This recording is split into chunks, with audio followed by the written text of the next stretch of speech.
You guys in right now? Because I've had a lot of coffee this morning. I'm so rip-raring ready to go. You think we're almost done? We are just getting started. Settle in.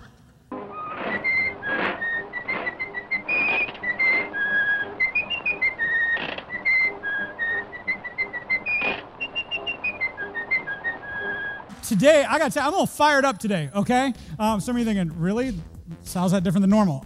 It's a lot different because it's even more so, okay?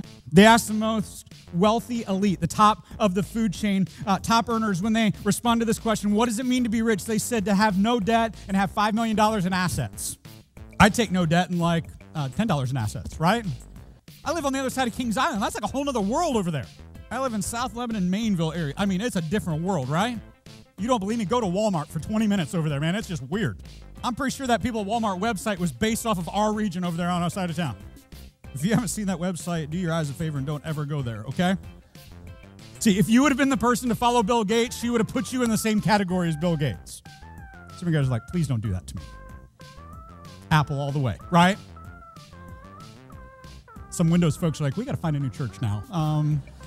Most of us know their names, and we have those pleasantries, right? You know what I'm talking about. You got to get the trash can, you're like, hey, Bill, good to see you. You walk back in. Or you're cutting your grass and you wave, but you don't stop because you know if you don't stop, I can't hear you, sorry, I'm cutting my grass. Or maybe you do that, you wave as you drive by and you pull in the garage and close the door before you get out of your car. Or you do that fake, I'm talking on my cell phone thing. Some of you guys are like, I would never do such a thing. Okay, I'm with you. You remember those you might be a redneck if jokes? Let's talk about you might be rich if.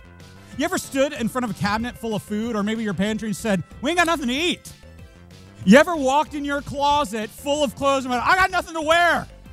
Oh, we're down to one car this week. What are we going to do? You ever been upset because the city told you couldn't put drinking water on your lawn except for twice a day? Do you have a job that pays you to take a couple weeks off and ever argued about where are we going to go on vacation this year?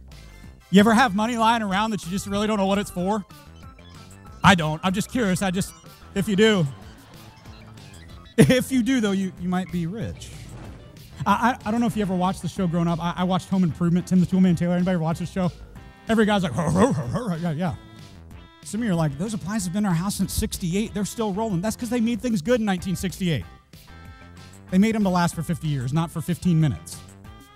And I want to read you Lincoln's response to his stepbrother. And to secure you a fair reward for your labor, I now promise you that for every dollar you will, between this and the 1st of May, get for your own labor, either in money or as your own indebtedness, I will give you one other dollar. I think that's a pretty good deal, by the way. It says for every dollar you make, I'll give you $1 too.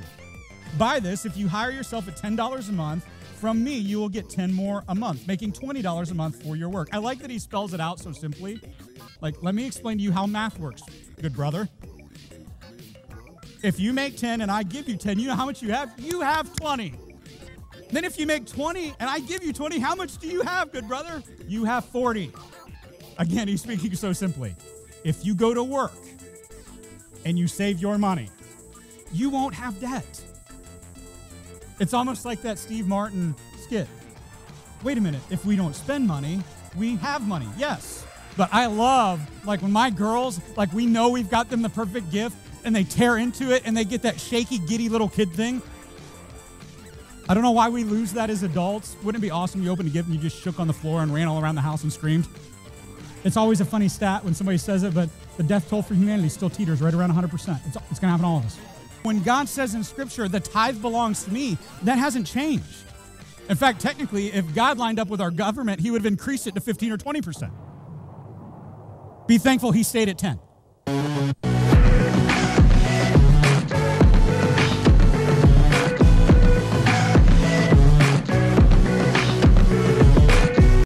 That's kind of funny. That's free. That wasn't even in the notes, okay?